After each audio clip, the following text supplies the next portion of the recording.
Nita is not here. She's coming.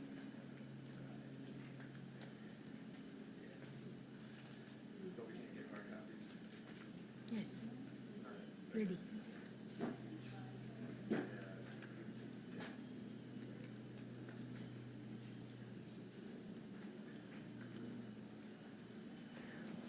So we'll open together. Sitting up tall, take a deep breath in and out. And inhale again fully. Om.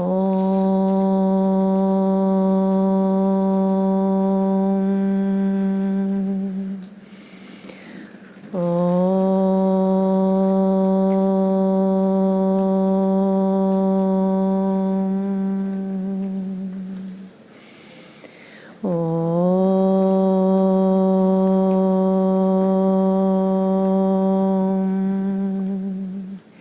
Gajananam bhuta ganadi sevitam kapita jambu pala sarabhakshitam Uma sutam shakavanyasha karanam namami vinyeshvara parapankajam Sharananam kumkumaraktavarnam mahamatim divya vahanam Rudrasya sunyam surya sanyanatam guham saraham sharanyam prapadye Ya kundendu tushara hara devala Ya shubra vrasta vrita Ya vinavara dandamantitakara Ya shveta padmasana Ya brahma chuta shankara prabhitibir Devai sada pujita Samampatu saraswati bhagavati Nishesa yajapaha Om Namah Shivaya Gurave Sachitananda Murtaye Nishprapanchaya Shantaya Shri Shivanandaya Te Namaha Shri Vishnu Devanandaya Te Namaha Om Sarva Mangala Mangaye Shive Sarvada Sadike Sharanye Trayambake Gauri Narayani Namostute Narayani Namostute Om Sahana Vavatu Sahano Banaktu Sahaviryam Karavavahe Tejasvinavaditamastu ma vidvishavahai Om Shanti Shanti Shanti Om Peace Peace Peace Om Bolo Satguru Shivananda Maharaj Ji Ki Jai Om Bolo Vishnu Devananda Maharaj Ji Ki Jai Om Namah Shivaya. So, was everybody here yesterday, or we have some new people? Yeah, new people. Okay, so this is a talk that's going on for, looks like 7 days. Life is Theater, Lessons from the Panchadashi, Chapter 10. And today is going to be question and answer, although in the satsangs, this is the topic, with so sorry, it's my nerves. I'm nervous around you. So I can say it fine. Don't worry. Svatma Vidyananda Swamini Ji. Yes. Thank you. Is a lifelong disciple of Pujya Sri Swami Dayananda Saraswati Ji, one of the greatest masters of Vedanta in contemporary times. She is the Acharya of Arsha Vijnana Gurukulam, an ashram based in Atlanta, Georgia, and Eugene, Oregon.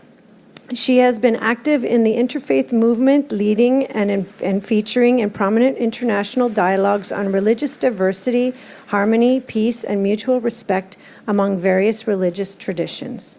She splits her time between serving as a resident teacher in the Swami Dayananda Ashram and traveling internationally, offering talks and retreats. Swamini Ji is the author of books such as Freedom from Distrust and Overcoming Self-Sabotage in Spiritual Growth, and Contemplation card set entitled Musings on Oneness. Thank you so much for being with us.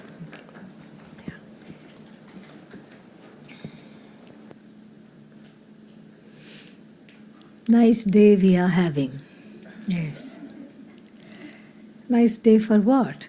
Nice day for questions.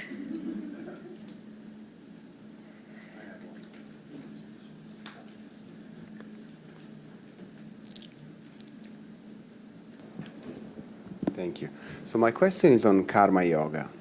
And you talked about it yesterday, work as a prayer. And in the self-evolution, you come to understand, and you go beyond the likes and dislikes. And the idea, as I understand, is not really what you do. It can be anything, but it's Yes. how you do it. Yes. And therefore, because in my own life trajectory, I used to work in advertising, and then my mind started telling me, oh, that's not good. That's, ethically or morally, that doesn't sit very well with me anymore, the mind kept saying. And so you're pushing, and starting that narrative, you're pushing products on people, you're polluting the environment, help to pollute the environment. So like that narrative grew bigger and bigger, and then I left.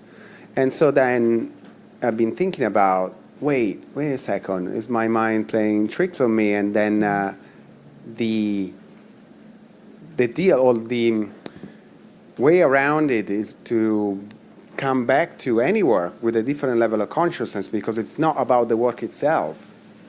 And if we put a Vedanta lens on any work, really, it doesn't matter what we do, as long as, suppose, we don't directly hurt other people. So I wanted to just check if that understanding is actually good, because yesterday we were talking going beyond the likes or dislikes of the mind. Yes. And work as a worship, it leads to that. Yes. This is a very beautiful question, and so candidly asked, because everyone has been here in one's own growth, in one's own trajectory. You want a chair? You have something, okay. So in one's own life, this becomes a issue. And even for Arjuna, this was exactly the same issue. It's a moral choice in some ways. But then a very great sage, don't know the name, but is quoted very, it's probably Vyasa, in the Bhagavata Purana, says the following, and this is true for all age, but especially the age we are living, which is called Kali Yuga. Kali means conflict, strife, sorrow, pain, and dilemma. All the time we are on the horns of a dilemma. This is Kali. Yuga means age. So this particular saying says, Kalau kalmasha chittanam papadravya upajeevinam vidhi nishedha parignatanam harer namaiva vidhikriya vihinanam harer namaiva kevalam. Meaning, in Kali Yuga, those that are there, meaning all of us really, we are good for nothing. Short, simple translation, we are good for nothing. Are we good for Vedanta study? What is the answer? Yeah. No. Why? Because we don't have the requisite attention, we don't have the requisite preparation, our minds are all over the place.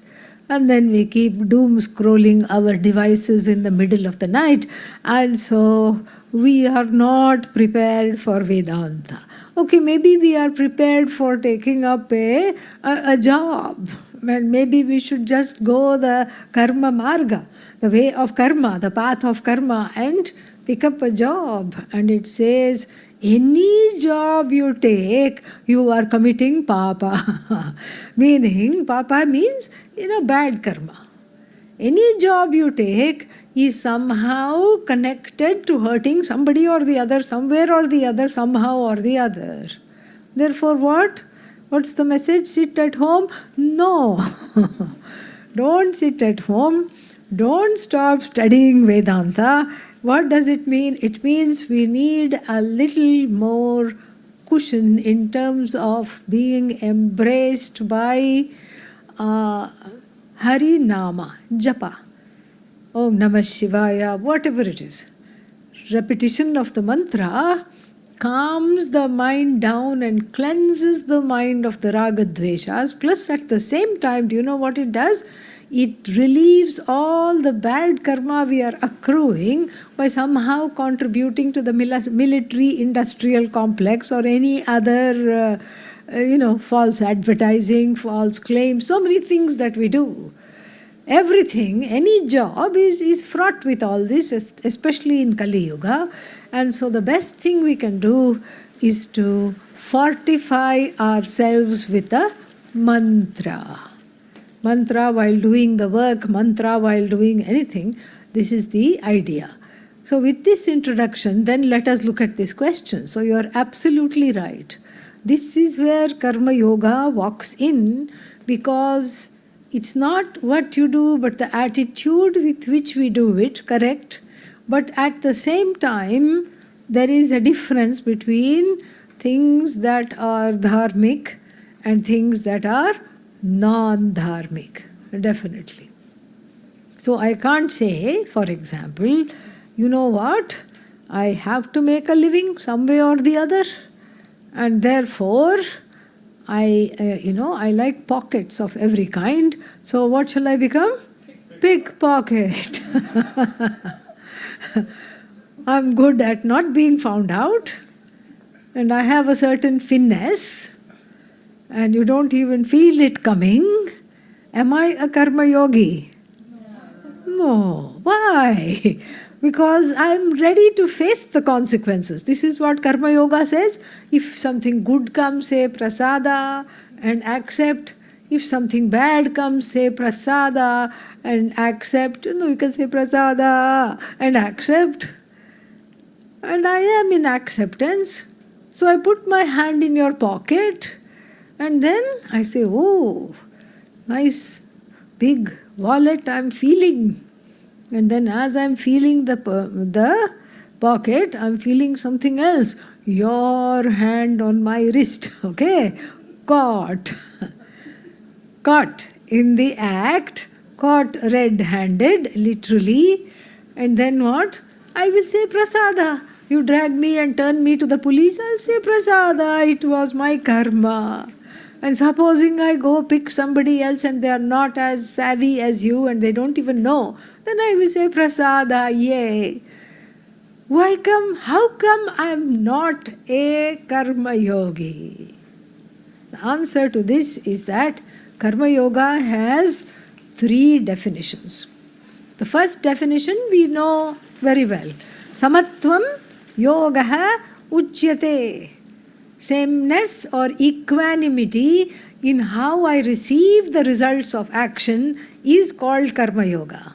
First definition we know. And that's what I also demonstrated. I have sameness. I just have a habit of picking pockets, that's all. But I have sameness. If I'm not caught, I will have the same attitude. If I'm caught also, I'll say, okay, this is what I had to happen. I had to spend a few days in jail, and then, that's how it is. I will accept it. But this is not the whole definition of karma yoga. That's why 2 other definitions are beautifully given. The other one says, yogaha karmasu kaushalam. These 2 definitions occur for the people who are sleuths, Gita sleuths. These 2 definitions occur in chapter 2, verses 48 and 50. So you can become a, Gita Sherlock, okay, and find out these and read the translation.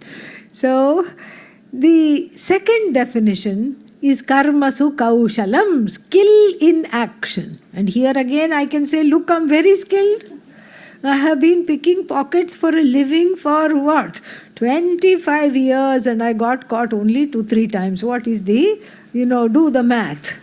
What is the percentage? Really, I'm good. I'm very good. Does that make me a yogi? No. Why? Because here the second definition is not talking about skill in the action itself, of how well you execute the action, but how well you are able to interpret dharma while you execute the action. how well you are able to bring in dharma into that particular context, into that particular place, while you are doing the action, that is the skill. The skill is not a qualification for action. The skill is the qualification for your knowledge of and the application of what is correct, what is right, and what is appropriate in any situation, and what is right for me. That is the skill in action. And then, so these two bring in Bhagavan, Ishvara. So really, dharma is a manifestation of Ishvara. Wherever there is righteousness, in whichever heart righteousness resides, Ishvara is visible. There is less conflict, less pain, less sorrow. And then this righteousness is not static, it is dynamic.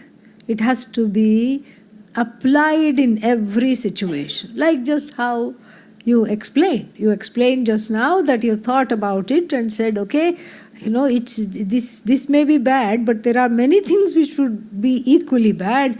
So how can I stay in this job and at the same time perform this job dharmically? How can I do that? So these two together are very important components of Karma Yoga. But I also promised you there is a third definition, and that comes after 5 chapters. It comes in the 6th chapter, the 22nd verse, and there it says, Tam vidyat dukkha samyoga viyogam yoga samgitam sa nishchayena yoktavyaha yogaha anirvinna chetasa. So what is yoga? The third definition is that yoga is dissociation from association with sorrow. Very funny definition. I thought yoga means joining. Here it is not joining, from joining with sorrow. A very important definition, because the prasada buddhi, the attitude that everything that comes is prasada, has to be cheerfully executed. No point in crying and saying prasada. Once or twice it's okay, but all the time one cannot do that. One has to get to a place of relative cheerfulness before the absolute ananda of oneself as oneself is recognized. One has to get to this place of relative cheer. How to do that? You don't have to try very hard. You don't have to try hard at all. It's like standing in the rain and asking how to make sure I get wet. Very easy. You just go out there and stand and you will get wet. Here also, since the nature is ananda, it is not hard to be cheerful all the time. And plus, there is a how to look young forever tip. And what is that? They say that doctors say that if you scowl and frown like this, if you scrunch up your face, then you are using 47 muscles. Okay? And so that means what? Each time you use the muscle, it sets in place. It freezes right then and there. And then when you smile, how many muscles are you using? Only 17. So much better to smile, much better to be cheerful. And then how to be cheerful is also given. Stay away from sorrow. What is this? Do I first look for where is sorrow and then get away from there? Because the sorrow is right here. The sorrow is centered on the I. And so thoughts will come. Oh, I don't like myself. It's the same thought you've had for 700 lifetimes. And you're repeating it again. I don't love myself. Nobody loves me. And I just, we know the whole thing. I don't have, I lack, I want. This is what it is. And then, when that thought comes, you run away from that thought. You make that thought run away from you. You say, no, no, no, no, no, we are not going there. We are absolutely not going there. And you do that 1 time, 2 times, 3 times, 4 times, 150 times, as many times as is needed to come out of this and be in a cheerful place. So thoughts have power. And I don't give them the power. I disempower the thoughts by snatching away their time in the limelight. That light of consciousness which I shine on the thoughts is better kept with me. Is better kept in looking at some of God's creation and reveling in it. It's better kept doing Nama Japa. I have to preserve that awareness and not waste it on keeping on objectifying useless and really boring thoughts. And so, then these 3 things constitute Karma Yoga. So, action that is worshipfully done, action that is dharmically done, action that is cheerfully done for the sake of self-growth. Self-growth is the only thing I want as a result of my engagement in any relationship, in any work. Beyond that, I don't seek anything else. This should be our goal. So usually we do action for what? Result of action. Here I want only one result. What? Change me. I want to change. Yeah.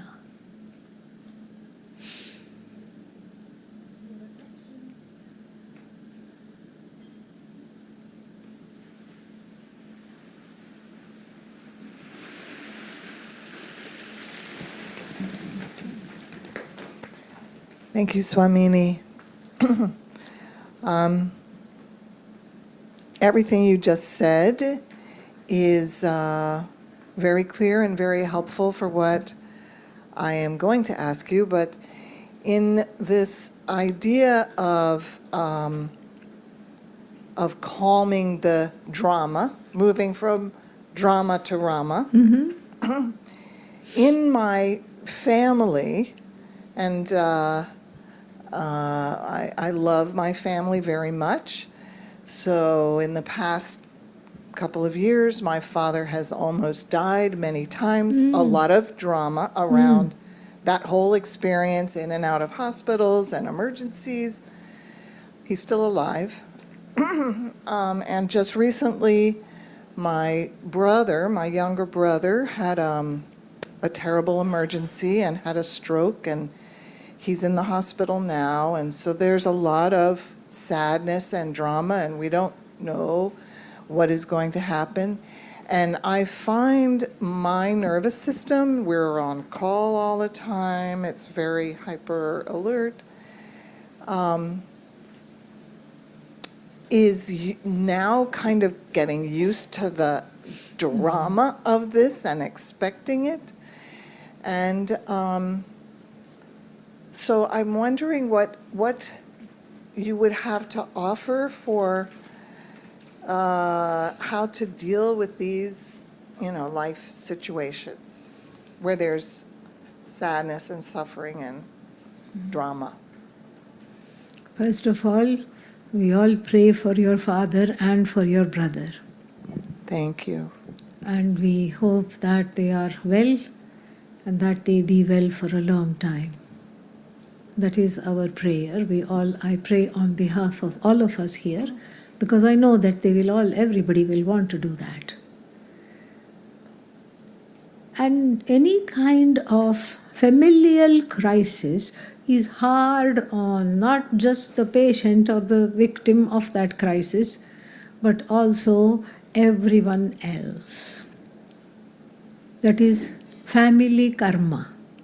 It's not an accident that you were born in this family.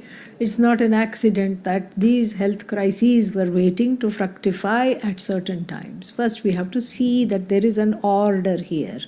Even though it feels like a crisis and disorderly to us, but there is a method.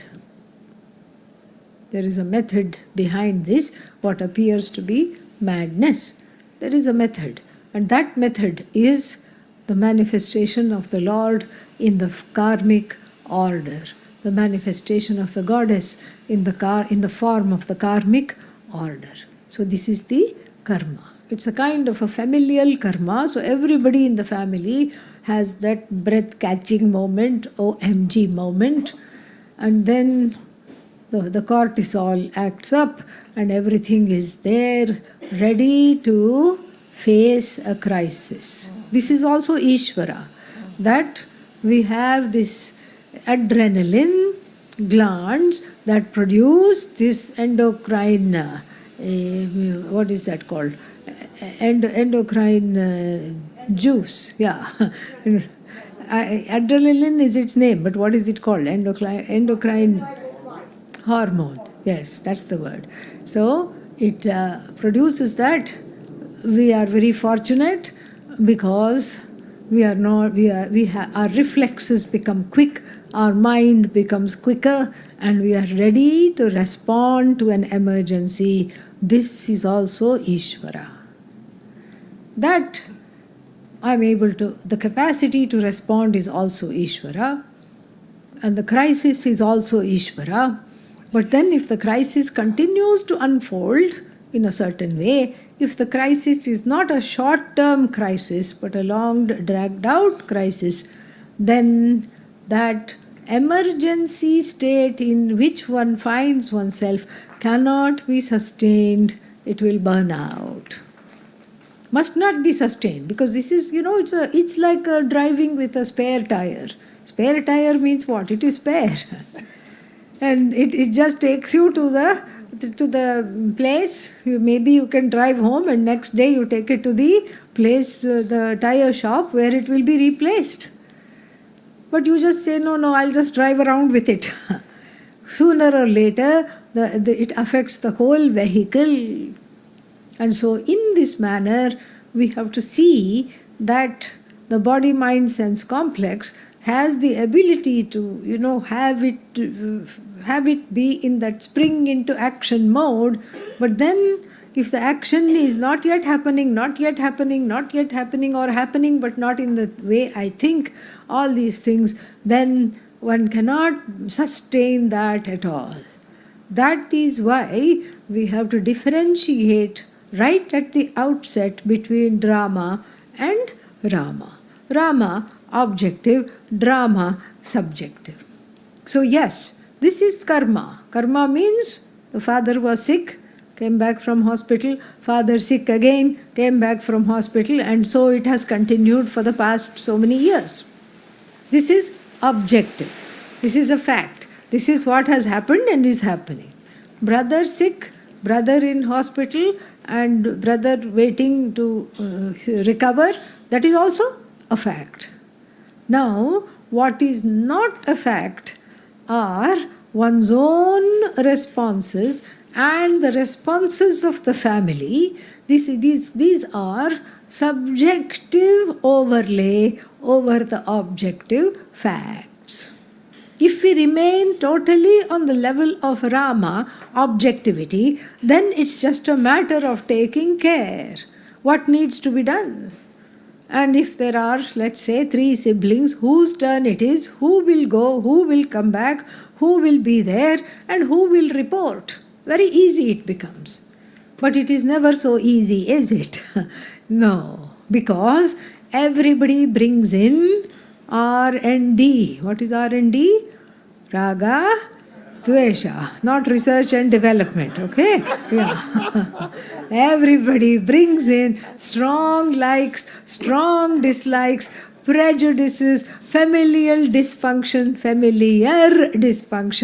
and then certain things according to the pecking order. I am the eldest, therefore what? Sit down. Shut up and sit down. Why? Because I have bossed you all my life and I am going to continue. But now we are having a crisis. Doesn't matter, crisis, whatever it is. A crisis means what? I am the eldest sis and I am going to make you cry. This is what it is. So like this, everybody brings in the raga dveshas, And everybody brings in strong preferences, prejudices, agenda of how the care should unfold, all these things into the mix. And then, as a result, it is a recipe for insanity. This is what happens. So now, what choice do I have if I am stuck in this kind of a situation? Can I sit the siblings down and all the other family members down and say, you know what, you all have a lot of drama? How will this conversation go? Everybody knows. So I can't talk to them. Some people are addicted to the drama, others are invested in the drama. Some people are also invested in your drama, not only in their drama. So much drama, so much trauma, and so I can't change anybody. I can't tell them you have to listen to me and listen. I just came from the ashram and I have studied Panchadashi chapter 10, and then this is what it says and you have to listen to me, and I am a Vedantin. Means what? I am in Vedanta. They will all get up and go, okay? Yeah. They will say, from the beginning you have been like this. Yeah. Why did you come back from the ashram? You should have gone and stayed there only. From the beginning you have been an outlier. Yeah. Only outliers come to the ashram. It's a no-brainer. Yeah. Somebody who is daring enough to question this family system. Somebody who is able to see deeper than being caught in the drama. Even if they are caught in the drama, they are able to see through. Such people are the ones who come to the ashram. And so therefore, I can't change any of them. They don't know Panchadashi and they don't want to know either. And so what should I do? Fall back on myself. Be responsible for myself. And before I go back from here, take a few phone numbers of the people who are coming so that I make some new friends who will reflect to me my own objectivity and who will give me the strength and the courage to stay away from the drama no matter what the fallout is. Because sometimes the crisis of one person becomes an occasion for the family members to reiterate their love for one another. It's very strange. I've never understood that. So, you did not do what I did. Yes, I didn't do what I did. You did. Because only you can do what you did, and only I can do what I do. That means you don't love us. What is the connection? What is the logic? Only they know. We don't know. But this is how it can get embroiled, setting in a series of guilts. Like, oh, maybe they are correct. Maybe I should do something. Even if it is inimical to me, I should do it. I'm not in a place of crisis, but they are all jumping up and down. Therefore what? I should also jump up and down because to give them company. If you so decide, that's okay. But you have to know that you are just doing, it is a performance. You should know that. The moment we slip from the performance to taking it as a reality is where the drama, we get caught in the drama. So, my suggestion would be to carry some friends with you in the form of phone numbers and connections, and then fortify yourself with mantra, fortify yourself with good food and prayers, and then fortify yourself with a wonderful and healthy boundaries. Very healthy boundaries. They don't have to be made of barbed wire. They can be a woolly blanket and they can be permeable, but you are the one who gives permission. Healthy boundaries. And then even though in the short term people may be upset because you are upsetting the apple cart, people may be very irritated at you. Even though that is the case, you will become a role model if they so choose to see you about self-care and being present objectively in the crisis.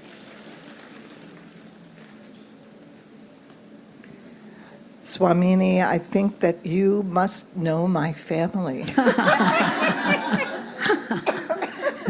Every family is the same. I am definitely the outlier. Yeah. That is clear. Yeah. Thank you so much. I feel actually that I've had this thought. It is a lot of unwinding of family karma. Yes. And my dharma in this situation is to hold the space for Yes. all of that to Yes. unwind. And I am finding that there is maybe a more elevated respect for me. However, there's a lot of attachment and R&D and all of that. Yes. And, yes, expectations. We pray for you to have success. Thank you so much.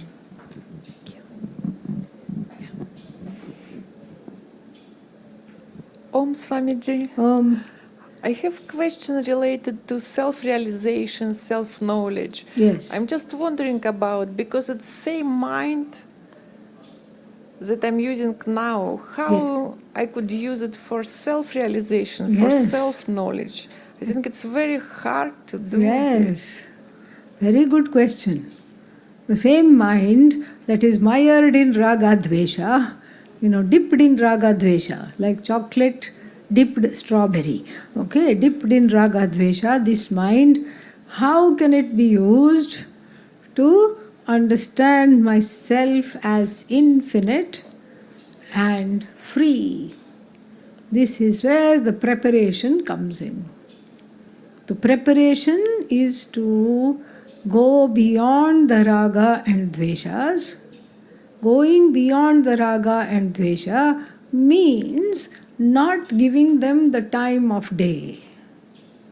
Want this, I have to have this, I have to have this in this particular way and nothing else will do.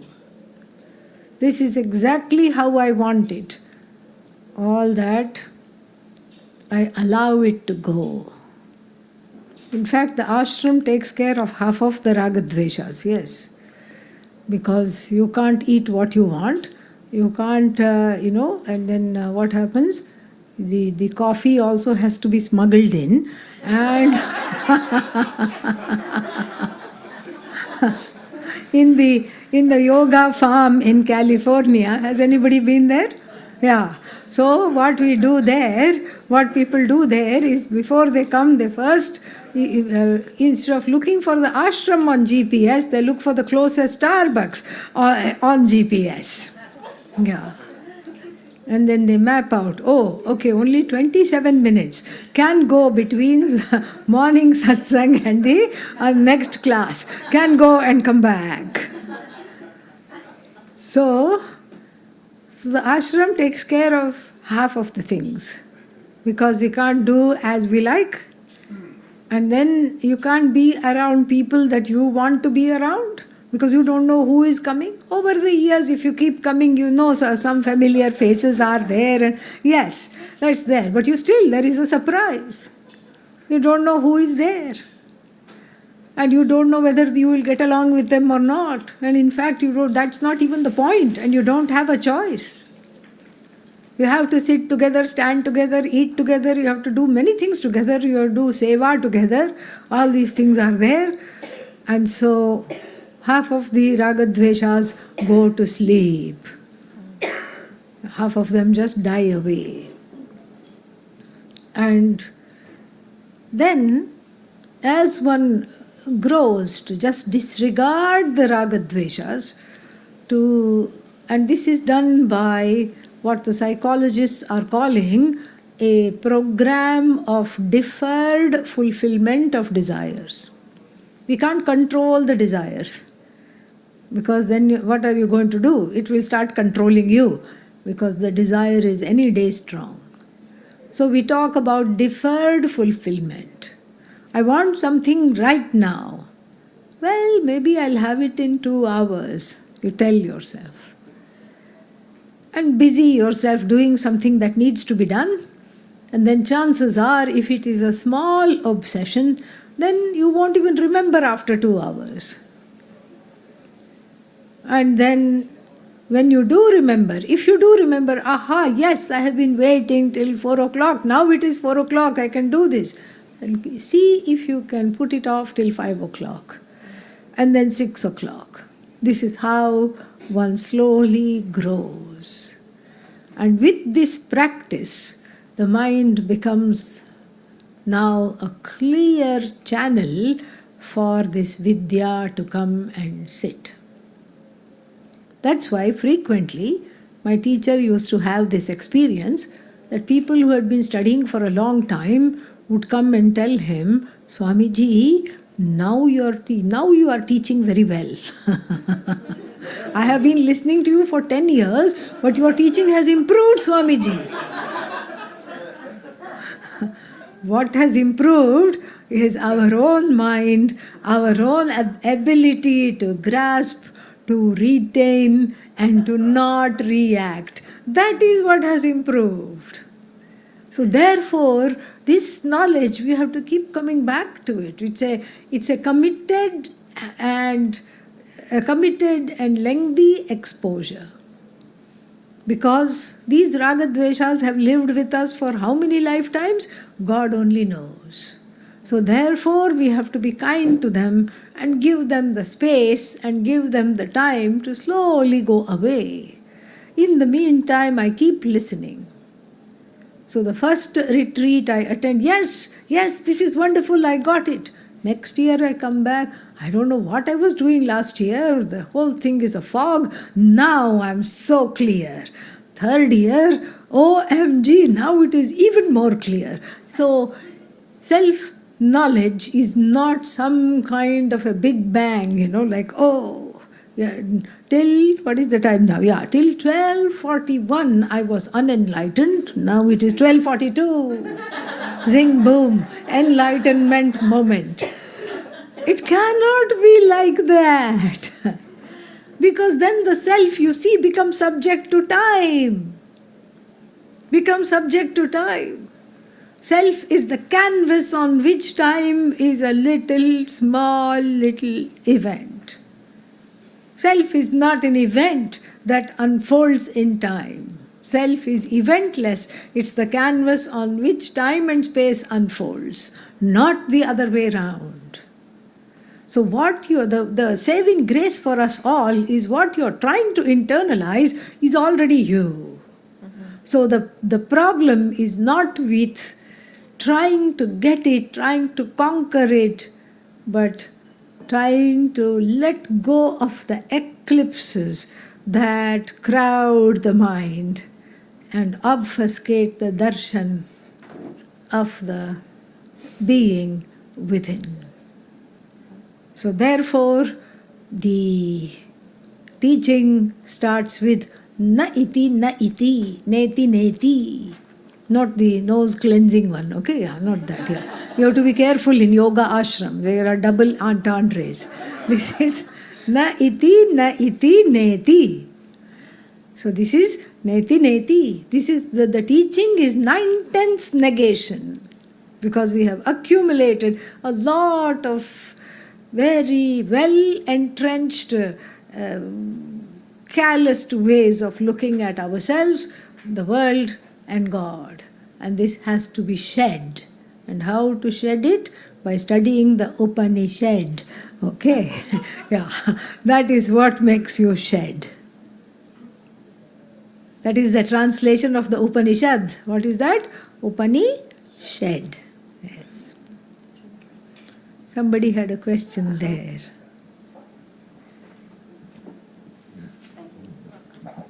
Swaminiji, I would like you to advise on when we get back into the real world, I found I'm more reactionary to negative thoughts or thinking about myself. Like if I do something very, very minor, I have more of a tendency of self-criticism, and that tends to linger on, I think, longer than the person next to me. They usually would say, you are the problem, not me. Thank you. Yeah. So, one thing we can do is flip the script. How? by seeing that what we are experiencing here is the real world and what is out there is what? Unreal. Even to think it mentally helps. Because how much time and energy and resources I expend in that, it makes a difference. And second, everybody has self-criticism to a greater or lesser degree. That is what brings us to Vedanta. And so what we have to do, therefore, is be gentle and kind. This is done through what is in psychological parlance called inner child work. The grown-up, the adult who is saying, I am subject to self-criticism, is not subject to self-criticism. Because if you were subject to self-criticism, you would not be able to say that I observe that I am subject to self-criticism. So the one that critiques and the one that is unforgiving is the inner cop who blows the whistle all the time. Fee! You know, you're doing wrong. Shut up. Sit down. What are you doing? How dare you? How many times have I told you this? How can this little being, how can this little terror, overpower the adult? But that's what it does. Because it's all from the childhood. The messages received in childhood, especially if one had a, what is that called? Tiger mom, tiger dad. Yes, there are certain things. Oh, mother in the form of tiger? No. Meaning ambitious parents who want to encourage their children and they want the best to come out of their children, but they believe that that can be accomplished only by keeping the children humble. And how to keep the children humble? Criticize them very, very frequently. And so, when this kind of a childhood or any other similar childhood with critical parents or critical caregivers, and then what happens is that the child internalizes the parent in the form of this inner cop. And so whatever the parents were telling, then I start to tell myself. In fact, their job is done because I am doing the same to myself 24/7 for free. I'm doing this to myself. This we have to be honest enough to look at and then see that this is not me. This is that little child who was afraid that if I did not come up to the challenges, to meet the challenges of the moment and to be the child that my parents wanted me to be, then some terrible things will happen. Maybe nothing would have happened, but this is the child's fear. Maybe the parents were okay. They just were trying to encourage. But this is the child's fear that's internalized, and now the child is bossing over the adult and doing this. So we have to be gentle, we have to be persistent, and then finally, at all times, we have to let the adult prevail. How to do that? You talk to this inner child. Why you're so angry? Why you're so critical? Oh, you always do wrong things and you this thing. No, because nothing is right in the world. Everything is terrible and terrible things are going to happen and everything is falling down and somebody has to keep order, so it is me. Looks like you need a hug, you have to say. You don't try to, that's not your script. Your script is different. You have to rewrite your script. You have to say, looks like you need a hug. No time for that. No time for hug and all these things. You can't buy me off with a hug and you just have to listen to me. Yes, I will listen to you. I will listen to you. But there is no hurry. Yes, there is a hurry. Something terrible will happen. What will happen? What will happen? You see, you plumb into the depths of the psyche of this child. And you look upon it with compassion. You look upon it with patience. and let it speak to you. Befriend this child, because in the beginning it will not want to be your friend because it's your boss. How can it be your friend? It will say, no, I can't be your friend.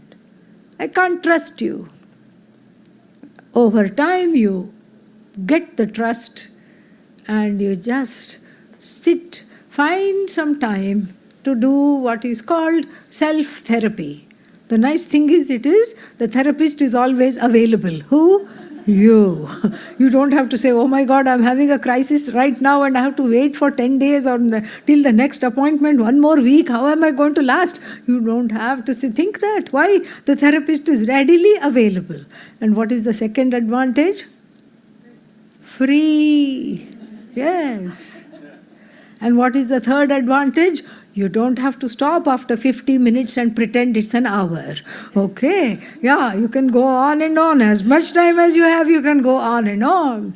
Therefore, self-therapy is very much recommended here because you have to be the parent that reparents this inner child. The idea is not to get rid of the one that complains, the one that criticizes, but to embrace and integrate it as you would your own child. So you have to be like the mother and the father who are standing outside the toy shop with their toddler having a meltdown right then and there. Yeah. And the mother and the father look at each other, shrug, smile, and they know this has to happen. And they give the child a hug, the kicking, screaming child. They give it a hug and then they slowly calm it down. They are not affected. Child is affected. Because even though before going inside the shop, the agreement was made, you can have only one thing. And then what does the child want? The whole shop. Okay? That is the cause of this tantrum. And then in the tantrum, the mother is a jnani, an enlightened being. The father is an enlightened being. And they look upon the child with love and with experience. Yes, been there, done that. Yes, we can handle this. This is okay. And then this is the first. At this time, the mother and the father smile at each other, smile at the child. You have to do the same thing with that critical one. And with the one that keeps manufacturing and belting out negative thoughts. One day you ask it, what is your problem? Just chill. Chillax. Yes. Chillax. Just let go. It's okay. And then if the thoughts continue, you can continue to have the thoughts, but replace the thoughts with Om Namah Shivaya, with any mantra of your choice. And then it becomes easier and easier before you find out after the inner child attack has happened and it has melted down and you have to carry it out in buckets. And then later on you find out as the attack is happening, you say, oh no, here I go. And then with some experience, you can stop the attack before it happens. You know the familiar signs, the clenched fists and the hot feeling in the head, whatever, for everybody it's different. And then you know the warning signs and you're able to soothe it right then and there by bargaining with, first you get the inner child's trust, then you bargain with the inner child, not now, I'm in a job interview. What are you thinking? And let's go home. After that, I will give you time. But it must not be an empty promise. It must be a promise that is fulfilled. You have to then spend time, and then many things are there. There are journaling prompts. There's a ton of books on inner child work, inner child journaling, and then there is ways in which you can, if the inner child refuses to speak, you can make it speak, so to speak, from writing with your non-dominant hand. All this becomes the tools with which to grow out of this.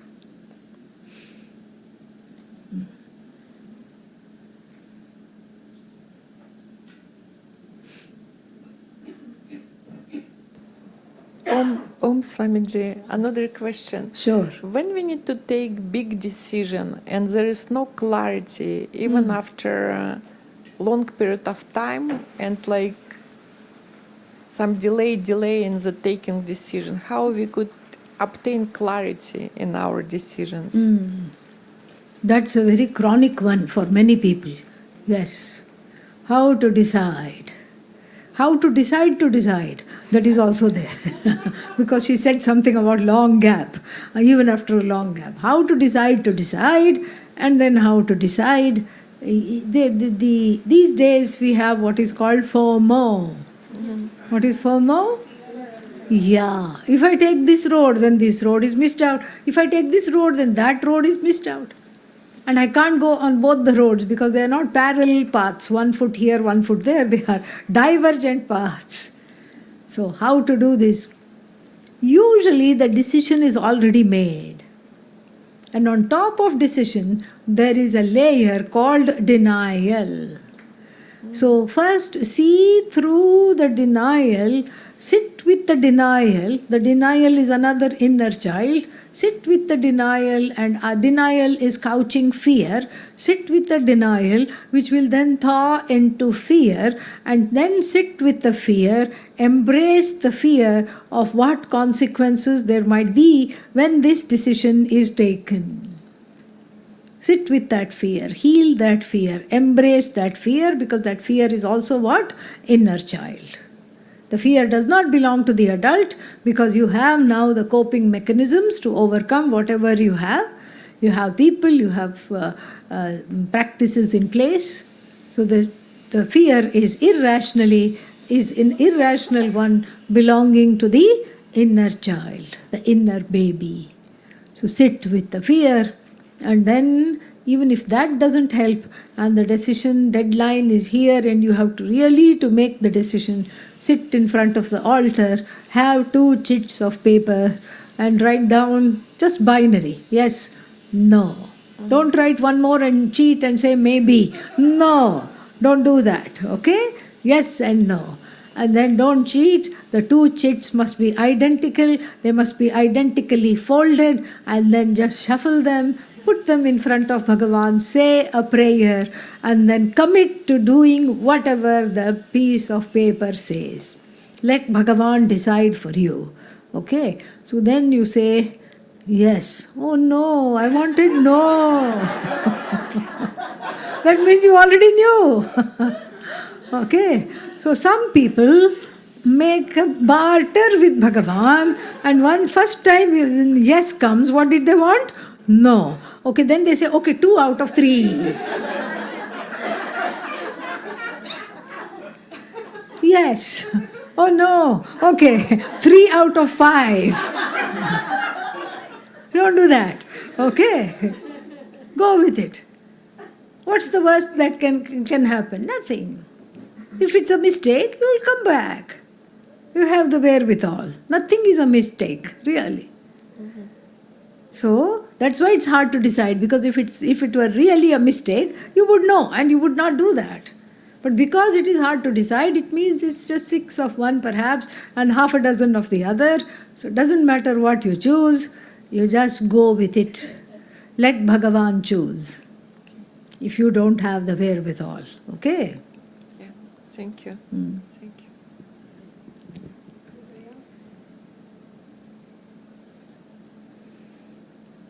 All right.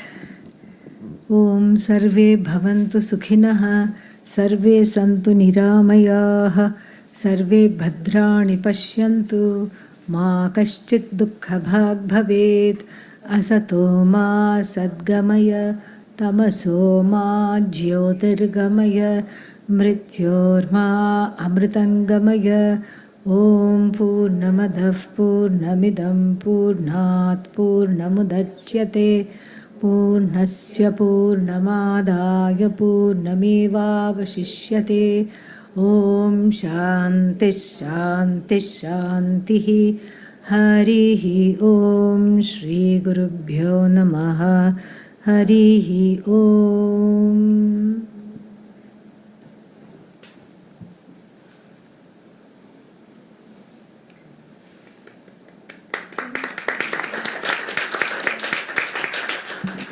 Thank you so much, Swamini.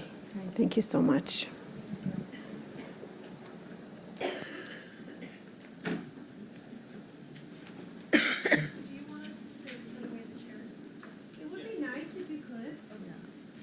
Bring your own chair back. Yeah.